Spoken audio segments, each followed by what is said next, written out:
What are you? Are you a ghost? Ghost? কি দেখি কেমন ঘোস্টের ফেসটা? বাবা এত কিউট ঘোস্ট। আমি বড় গোস্ট। বড় ঘোস্ট না, কিউট ঘোস্ট।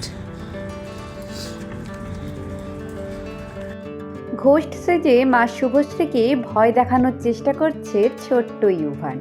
যে ভিডিওটিতে আমরা কিছুক্ষণ আগেই দেখলাম, শুভশ্রী সেটিকে ক্যামেরা বন্দি করেছে। ছোট্ট ইউভান মুখে রঙ্গিভঙ্গি করে নিজেকে ঘোস্ট মনে করছে এবং তাকে যখন কিউট ঘোস্ট বলা হচ্ছে তখন সে বলছে না, সে বড় ঘোস্ট। ছোট্ট ইউভানকে খুবই মিষ্টি লাগছিল ঘোস্ট সেজে, যেটা সমস্ত দর্শককে অনুপ্রাণিত করেছে।